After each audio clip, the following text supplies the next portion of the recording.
المشاهدون الأكارم، سعدتم أوقاتنا أينما كنتم بكل خير. نشرة الأخبار نقدمها لكم من تلفزيون دولة إريتريا، نسهلها كالعادة بأهم وأبرز العناوين. فخامة الرئيس الأفريقي يسير إلى سيئول لحضور قمة زعماء كوريا الجنوبية وأفريقيا. مؤسسة التأمينات الوطنية تعقد اجتماعها العام.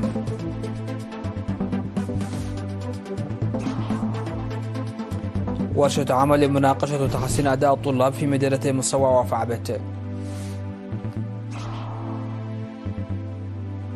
مصر وقطر والولايات المتحدة تدعو حماس وإسرائيل لإبرام اتفاق بشأن غزة. وزير الدفاع الصيني يحذر من تآكل الخيار السلمي تجاه تايوان. إنجاز صيني في الفضاء، هبوط مسبار على الجانب البعيد للقمر. أهلا بكم إلى تفاصيل النشرة. وصل فخامة الرئيس أفورقي إلى سيئول صباح اليوم للمشاركة في القمة الكورية الجنوبية الأفريقية الأولى التي ستعقد في الفترة من 3 و4 من يونيو بدعوة من رئيس جمهورية كوريا يون سوك يول. واستقبل فخامة الرئيس أفورقي والوفد المرافق له بحفاوة كبيرة لدى وصوله مطار جيمبو الدولي. وتعقد القمة الأولى لزعماء كوريا الجنوبية وأفريقيا الهادفة لتعزيز علاقات كوريا الجنوبية الاقتصادية والسياسية والدبلوماسية مع الدول الأفريقية تحت شعار مسيرة المستقبل معا من أجل التطور والتعاون المستدام المشترك. ومن المتوقع أن يحضر المؤتمر ممثلون من 48 دولة أفريقية من بينهم 25 رئيسا. على صعيد متصل، شارك وزير الشؤون الخارجية السيد عثمان صالح اجتماعا لوزراء الخارجية اليوم تحضيرا لقمة الغد بين زعماء كوريا الجنوبية وأفريقيا. عقدت مؤسسة التأمينات الوطنية لإريتريا يوم أمس 1 من يونيو في فندق أسمرة بلاس بالعاصمة أسمرة اجتماعها العام السنوي ل20 للمساهمين. وقال رئيس مجلس الإدارة السيد جبر برهام محرت آب إن معدل وقوع الحوادث ارتفع مقارنة بالعام السابق بسبب زيادة حركة المركبات بعد تخفيف لوائح فيروس كورونا كوفيد-19، مما كان له تأثير على النتائج الفنية. وأوضح المدير العام لمؤسسة التأمينات الوطنية لإريتريا بالنيابة السيد باولوس تخلاب أن مجلس الإدارة وافق على توزيع 86.4 مليون نغفة من أرباح 91.5 مليون نغفة على المساهمين. وقال إن التأمين الجماعي على الحياة ارتفع بنسبة 18% منذ عام 2022. وقدم في الاجتماع التقرير المالي لعام 2023 وتقرير مجلس الإدارة وتقرير الحسابات وتقاسم الأرباح، والتوضيح عن الأسئلة التي طرحها المشاركون بشأن عملية الشراء ونقل الأسهم وخيارات الاستثمار. صادق الاجتماع على الوثائق والقرارات المقدمة في الاجتماع العام السنوي 19 لمؤسسة التأمينات الوطنية لإريتريا. وفي الختام تم تحديد موعد انعقاد الاجتماع العام السنوي 21 للمساهمين. عقدت وزارة التعليم ورشة عمل في مصوى وفعبت خلال الفترة من 25 إلى 27 من مايو المنصرم للتعرف على أسباب تدني قدرة القراءة والكتابة والحساب لدى الطلاب وإيجاد الحلول المبنية على الخبرة العملية. شارك في الورشة مديرو 68 مدرسة ورؤساء الوحدات والمشرفون التربويون ومسؤولو مكاتب التعليم في المديريات والشركاء. وأوضح مسؤول تنمية الموارد البشرية بفرع وزارة التعليم في إقليم شمال البحر الأحمر السيد جرماي زر يعقوب أن ورشة العمل نظمت لتدعيم جهود المدارس لتحسين كفاءة الطلاب من خلال الدراسات التي يقوم بها الخبراء. وقال مسؤول المرحلة الثانوية في قسم التعليم العام الأستاذ طه هيمانو الدبساي إن العمل جار على مستوى الوزارة لاتخاذ تدابير قائمة على الأبحاث لتحسين قدرات القراءة والكتابة لدى الطلاب، مناشدا المشاركين في الورشة للمساهمة بفعالية بهدف إنجاح ذلك. وقدم المشاركون بدورهم أفكارا وآراء بناء استنادا لتجاربهم.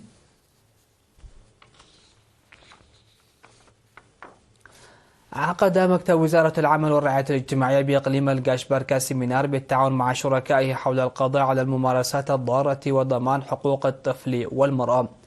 هدف من التنوير المقدم للطلاب وأولياء الأمور في مديريات غونيا وموغولو وهيكوتا القضاء على الممارسات الضارة التي تسبب الضرر الجسدي والنفسي للمرأة، وخاصة زواج القاصرات وختان الإناث.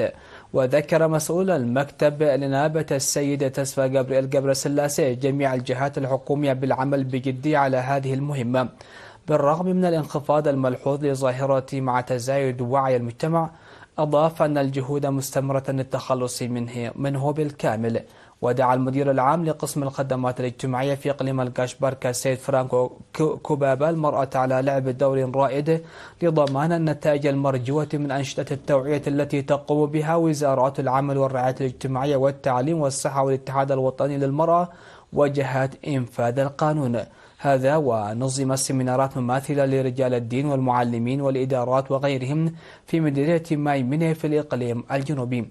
وأوضح مسؤول مكتب وزارة العمل والرعاية الاجتماعية السيد يوهانس أبراهام أن الاستثمار في الأطفال هو استثمار في المستقبل، مشيرا إلى وجوب تلقيهم الرعاية والاهتمام واحترام حقوقهم.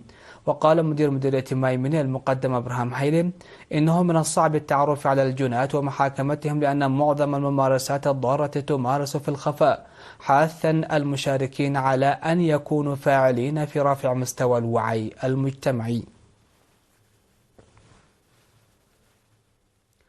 قدم الاتحاد الوطني للشباب والطلبة في مديرية الدبار وجائزة عند ماسو ل 54 من الطلاب الحائزين على نقاط عالية في امتحانات الشهادة المتوسطة للعام الدراسي 2022-2023. بالإضافة إلى ذلك قام بتنظيم دورة تدريبية ل 360 طالبا في العلوم الاجتماعية. وأشاد مسؤول التعليم في مديرية الدبار والأستاذ زموي منجستاب بمبادرة الاتحاد الوطني للشباب والطلبة. من جانبه دعا مدير مديرية الدبار والسيد فروانجيل تغلاهمانوت جميع قطاعات المجتمع للمساهمة للدفع بالعملية التعليمية. تلقى 172 شابا في مديرية قالا نفحي دورة تدريبية ل3 أشهر في مجالات صيانة محركات ضخ المياه وتصفيف الشعر وطل الألوان والمكياج والأدب والمونتاج والإسعافات الأولية. وقال مدير مديرية قالا نفحي السيد محاري يوهانس في مراسم التخريج في 30 من مايو المنصرم إن للشباب المؤهل دور كبير في التنمية والإعمار، مشيدا بمساهمة الاتحاد الوطني للشباب والطلبة في هذا الصدد. ودعا مسؤول الاتحاد الوطني للشباب والطلبة فرع إقليم الأوسط السيد سامسون كفل المتدربين دعاهم لتطبيق عملي للمعرفة المكتسبة، موضحا بأن الاتحاد سيعمل لخلق فرص القروض بشكل فردي وجماعي لفتح فرص العمل لهم.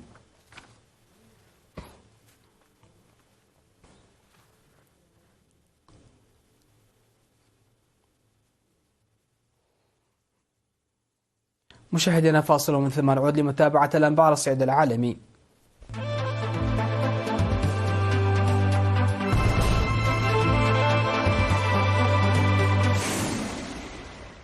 بكم على الصعيد العالمي. دعت مصر وقطر والولايات المتحدة حركة حماس وإسرائيل دعتهم لإبرام اتفاق يبلور الخطة التي أطرحها الرئيس الأمريكي جو بايدن الجمعة.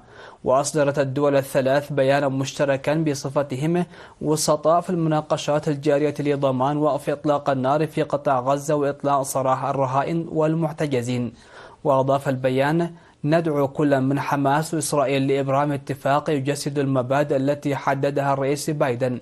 وكان الرئيس الأمريكي قد اقترح خطة من 3 مراحل لوقف إطلاق النار في غزة وتبادل المحتجزين والأسرى. وأصدرت حركة حماس بيانا تبدي فيه موافقتها على المقترح.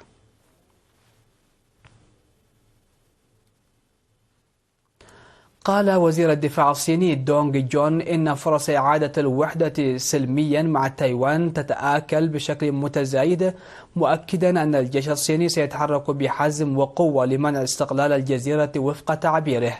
وفي تصريحات أدلى بها خلال منتدى شانغريلا الأمني السنوي في سنغافورة، أوضح دونغ أن تايوان هي جوهر القضايا الأساسية بالنسبة للصين، لكن الحزب التقدمي الديمقراطي الحاكم في تايوان يسعى بشكل تدريجي إلى الانفصالية ويميل إلى محو الهوية الصينية. وجاءت هذه التصريحات في أعقاب أول محادثات تجري وجها لوجه بين وزيري الدفاع الصين والولايات المتحدة منذ 18 شهرا. والتقى دونغ نظيره الأمريكي لويد أستون في لقاء استمر لأكثر من ساعة خلال منتدى شانغريلا الذي يحضره مسؤولون عسكريون من كل أنحاء العالم، وأصبح في السنوات الأخيرة مقياسا للعلاقات الأمريكية الصينية. وحذرت بكين من نشوب حرب بسبب الجزيرة التي تساندها الولايات المتحدة عقب تنصيب الرئيس التايواني لاي تشينغ تي الذي وصفته بكين بأنه انفصالي خطير.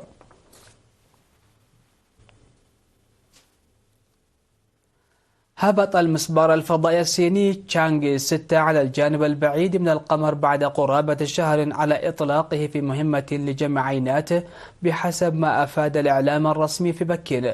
ونقلت وكالة أنباء الصين الجديدة شنقوا عن إدارة الفضاء الصينية أن المسبار القمري تشانغ 6 الذي أطلق مطلع مايو من مركز وين تشانغ للإطلاق الفضائي في إقليم هاينان جنوب الصين هبط كما هو مخطط له في حوض القطب الجنوبي الضخم أيتاكين أحد أكبر الفوهات. وقال هوانغ هو خبير الفضاء من وكالة علوم وتكنولوجيا الفضاء الصينية قال إن اختيار مكان هبوط المسبار تم على أساس القيمة المحتملة للاستكشاف العلمي للحوض فضلا عن ظروف منطقة الهبوط بما في ذلك الاتصالات عن بعد واستواء التضاريس. وتشمل مهمة المسبار إحضار عينات من الصخور والتربة من الجانب البعيد للقمر لتصبح بذلك الصين أول دولة تقوم بهذه المحاولة الطموحة.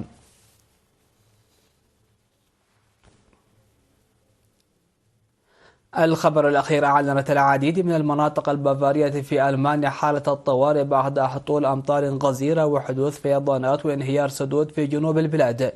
وذكرت السلطات المحلية أنه في منطقة فيشاش بمدينة أوغسبورغ اضطر الكثيرون إلى مغادرة منازلهم وتم إجلاء بعضهم بمروحيات.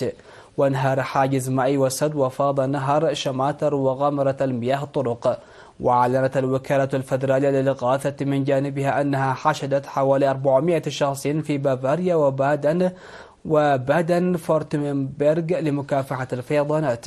ومن المتوقع حدوث فيضانات في روافد نهر الدانوب.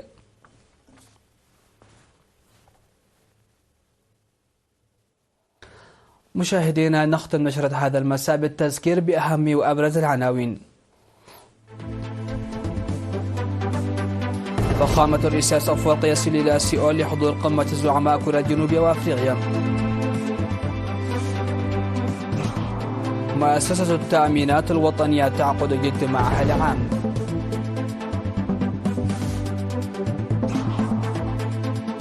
ورشة عمل لمناقشة وتحسين أداء الطلاب في مدينتي مصوع وأفعبت. مصر وقطر والولايات المتحدة تدعو حماس وإسرائيل لإبرام اتفاق بشأن غزة. وزير الدفاع الصيني يحذر من تآكل الخيار السلمي تجاه تايوان. وإنجاز صيني في الفضاء مثل هبوط مسبار على الجانب البعيد للقمر. مشاهدينا الكرام، هكذا نكون قد وصلنا وإياكم إلى نهاية نشرة هذا المساء. هذه تحيات وتحيات الفريق العامل. شكرا لحسن الإسماع والمتابعة، والسلام عليكم ورحمة الله.